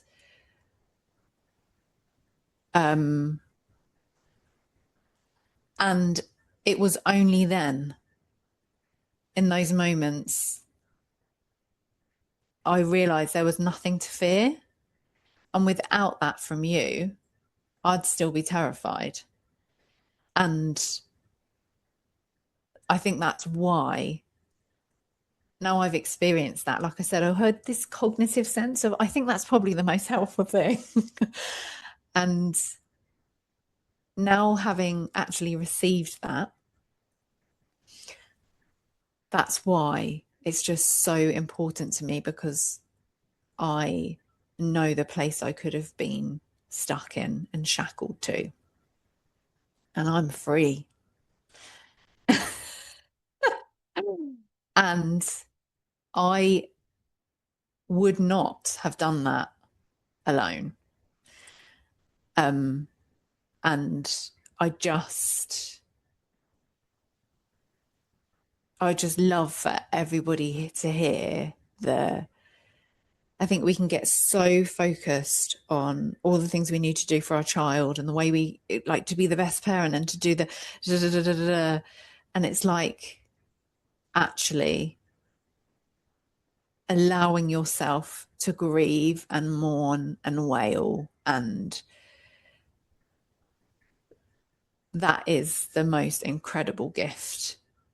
And our culture will tell us that it's indulgent, and our culture will tell us that it's really, really dangerous because we might be engulfed in that and get completely lost and get swallowed up. So maybe feel a tiny bit, but absolutely don't surrender to the fullness. And I can say, like, when you have that safe space and that safe person, it's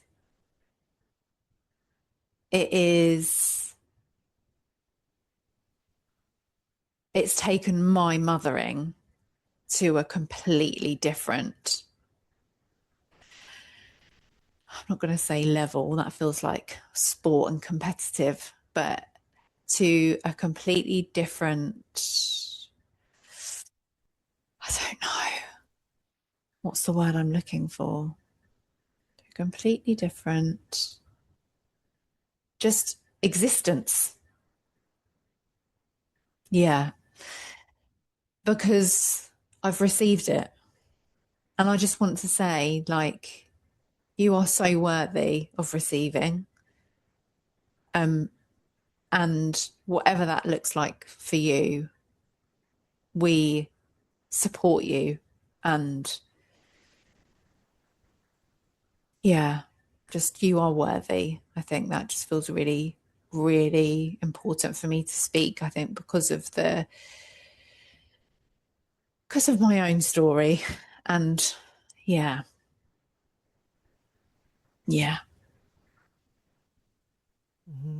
I'm so touched hearing that. So touched. We we are human beings in connection. We are, I can say, we're meant to live in community, and I believe compassionate, attuned, present community. The more we receive that, even if it's from one other person, the more we can be present with the feelings of others, including our child or children, partner, dog, snorting dog. Water dragon, fish. Yeah.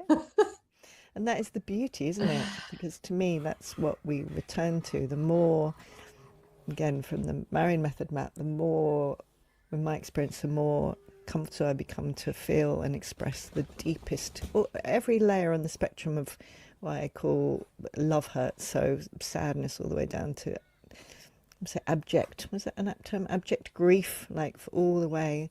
The more I felt that and cried and felt deeply safe in that and loved and welcomed in that, the more connected I now feel, from going from feeling a sense of deep alienation to feeling completely interconnected with literally all of life. And I know there's more. I know there's more because I know this culture and so on. But I look at there and it's like I belong with the trees, I belong with you, I belong with the dogs, I belong with the water dragon. And so to me, this is the beauty. Like, we know in a way, parenting, thank you, Aletha Soul, to all the ways in which actually being with babies and children's and teens' feelings actually helps them feel more relaxed, which is often the core attempt, isn't it, with regulation, calm. This is true relaxation, expansiveness, openness, love, compassion, empathy, tenderness, care. I mean, the care and the desire to care for others, the care for others, the feeling compassion for others, all of these things are related to love. And the more I've welcomed and had my feelings of, again, what I call the will-related feelings, from mild frustration to absolute outrage, welcomed, that I now welcome them in myself and feel absolutely comfortable in feeling them, moving through them to the most intense degree they possibly could, and coming out the other side feeling so powerful that I just feel powerful in situations I never could feel powerful before, and I know I can make a difference, and that my feelings are apt, that my feelings of outrage towards this DDC consciousness. I mean, to me, this is why I'm so passionate about it. It's the exact opposite, again, of what we're sold and hypnotized to believe. Distraction, judgment, shaming, dissociation, and yes, compassion for all of us, for all the times we need to do that, and we've believed that is absolutely unconditional love. And those leads us away from who we most truly are in so many ways. No, I'm not going to say all the time, in case I really want to emphasize this work is also about, if I'm hitting myself, I don't hit myself with a shame stick, but if I were to, I would be completely compassionate with all the younger parts of me who absolutely needed to believe that was true and who needed to do that to be safe. So all of that, I really want to acknowledge that. But in a general sense, moving more towards welcoming all of our feelings and understanding which type they are leads to more connection, more relaxation, more presence, more freedom, more power, more of all the things that actually just so enjoyable to experience. It's the opposite of what we're taught. We're taught that feeling those feelings is going to mean we're just like, I don't know. And it's these are all, they're very, I'm going to say clever again, I know it's a judgment, clever deceptions, aren't they? Trickery, spells. It's the opposite, it's the exact opposite of what we're told.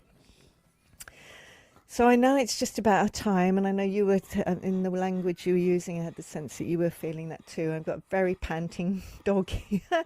I wonder if there's anything that you would like to say as we bring this conversation, I imagine one of many, to a close. And also, would you like to talk, because at the beginning you were inviting and welcoming people if they wanted to contact you. So I'd love to hear anything else that you would like to say before we finish for today. I would love to say, as we finish, that I think I'd love to go back to the kind of evolutionary piece and the fact that I absolutely believe that there will be people at the moment that are parenting that the regulation model, for whatever reason, is the most helpful thing for them, perhaps in their parenting, in their entire parenting journey, or maybe just for another week or a year, or I don't know. And that I am absolutely not here to take anything away from someone, but I know what it's like to be that mother that is so alone, so desperate, so confused, so bewildered, so feeling so, the word that you use, alienated and othered. And to be pleading for one other mother to just, like a little meerkat, put their head up and be like, hi, like, there could be another way. And I would just love to say that for me, my intentionality for doing this was for all of the parents that are sitting with, maybe can't even really put like words to it or a sensation to it or anything, but just have a sense of, I'm not sure about this. And just to say, you're not on your own and you're not missing something. You're not like deficient, or it's not that you're not understanding. It's not that you're not getting it. It's that it's your time. It's your time not to be in alignment with this. And I suppose I would just love to say that if there's anyone listening that wants to, like, just feels like called to reach out, I'm on Instagram at the Crying Clinic. Of course, it's got crying in the title. Of course it has. Of course, it's got crying in the title. And I mean, like, I'm not posting yet, but obviously you can contact me there. And I mean, like, anything. If you want to just reach out with a word or a sentence or absolutely anything, if you just feel like any kind of contact with, there's other humans that, like, are just, I don't know, in the lighthouse, you know, like with the beacon. I would love to be that for you. So, and also, I'm not going to lie, I'd love that for myself.